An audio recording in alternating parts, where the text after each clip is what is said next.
Cooking with তারু চ্যানেলে আপনাদেরকে সবাইকে স্বাগত। আজ দেখুন এই মহারানী আমার রান্নাঘরে ঢুকে তো হুলুস তুলুস কাণ্ড বাঁধিয়েছে। তো একে ধরে একটু খুব করে আদর করে দিলাম। তো আজকে ভাবলাম দেশি চিকেনই রান্না করা যাক। তো কেমন করে রান্না করছি রেসিপিটা পুরোটা দেখবেন, আশা করছি ভালো লাগবে। প্রথমে কড়ার মধ্যে নিয়ে নিলাম পরিমাণ মতো সর্ষের তেল, আপনারা সাদা তেলও দিতে পারেন। এবার দিয়ে দেব গোটা গরম মশলার ফোড়ন। গোটা গরম মশলার মধ্যে ছিল তেজপাতা, এলাচ, দারুচিনি আর লবঙ্গ। এবার পেঁয়াজ কুচি দিয়ে দেব। এখানে 3টে বড় সাইজের পেঁয়াজ ছিল, যেহেতু চিকেনটা প্রায় 1 কেজির কাছাকাছি ছিল, তাই একটু পেঁয়াজটাও বেশি করে আমি দিয়েছি। এবার পেঁয়াজটাকে নেড়ে চেড়ে নেব। আর এই দেখুন আমি চিকেনটাকে খুব ভালো করে পরিষ্কার করে ধুয়ে নিয়েছি, আর পিসগুলো একটু বড় বড়ই করেছিলাম। এবার আমি পেঁয়াজের মধ্যে দিয়ে দিলাম, দেব স্বাদ মতো নুন, ধনের গুঁড়ো, জিরের গুঁড়ো আর দেব হলুদ গুঁড়ো। এবার দিয়ে দেব কাশ্মীরি লঙ্কার গুঁড়ো, আর ঝালের জন্য দেব লঙ্কার গুঁড়ো। নুনটা দেওয়ার ফলে কি হবে, পেঁয়াজটা খুব তাড়াতাড়ি নরম হয়ে যাবে।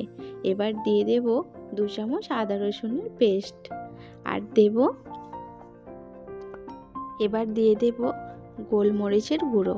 এখানে আমি সানরাইসের গোলমরিচ গুঁড়োটা নিয়েছিলাম, সামান্য দেব গোলমরিচের গুঁড়ো।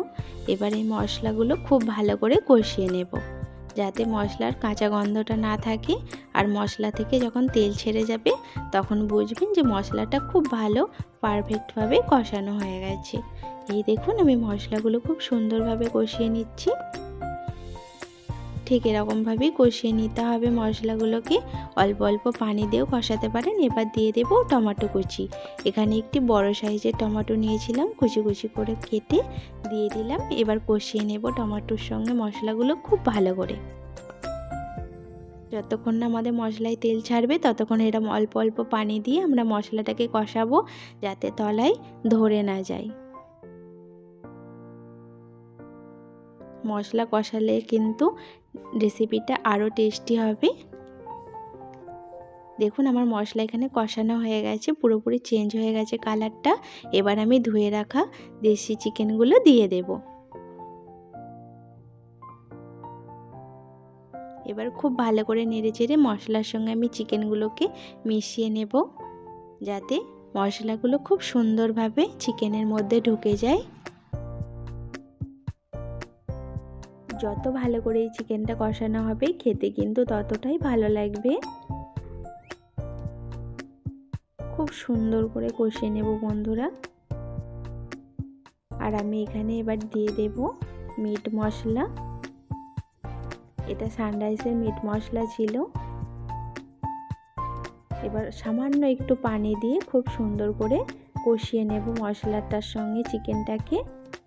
এই মিট মশলাটা দেওয়ার ফলে চিকেনের টেস্টটা আরও সুন্দর আসবে। দেখুন আমি খুব সুন্দরভাবে কষিয়ে নিচ্ছি মশলার সঙ্গে চিকেনটাকে। এর আমি অল্প অল্প করে পানি দিয়ে কষিয়ে নিতে হবে। এরকমই অল্প অল্প পানি দিয়ে আমি চিকেনটাকে খুব ভালো মতোভাবে কষিয়ে নেব। যতক্ষণ না চিকেনটা থেকে তেল ছাড়ছে ততক্ষণ আমি চিকেনটা খুব ভালো করে মশলার সঙ্গে কষিয়ে নেব। আর এখানে আমি বলে রাখি, ভিডিওর প্রথমেই আমার যে মহারানীকে আপনারা দেখেছিলেন তাকে আমি অনেক আদর করে ছেড়ে দিয়েছি, কারণ সে ডিম দিচ্ছে, তাই সে ঘরের মধ্যে ঢুকে পড়েছিল, না হলে এমনিতে কিন্তু ঘরের মধ্যে একদমই আসে না। যেহেতু আমি চিকেনটা অনেকক্ষণ পানি দিয়ে কষিয়েছিলাম, তাই চিকেনটা প্রায় 80% মতো কুক হয়েই গেছে আমার। দেখুন কত সুন্দর তেল ছেড়ে দিয়েছে, একদম কষানো কমপ্লিট হয়ে গেছে। তার সাথে সাথে চিকেনটাও অনেকক্ষণ সিদ্ধ করার ফলে 80% মতো কুক হয়ে গেছে। তাই আমি এবার গ্রেভির জন্য পানি অ্যাড করে দেব পরিমাণ মতো। যেহেতু আমার চিকেনটা আগে থেকে অনেকক্ষণ কষানোর সাথে সাথে সিদ্ধটাও হয়ে গেছে, তাই অল্পই আমি পানি অ্যাড করব এখানে। এই পানিটা অ্যাড করার পর কিছুক্ষণ আমি ফুটিয়ে নেব। ঝোলটা একটু কমে আসলেই আমি কিন্তু বন্ধ করে দেব গ্যাসটা। দেখুন আমি এখানে গ্রেভির জন্য পানি অ্যাড করে দিয়েছি।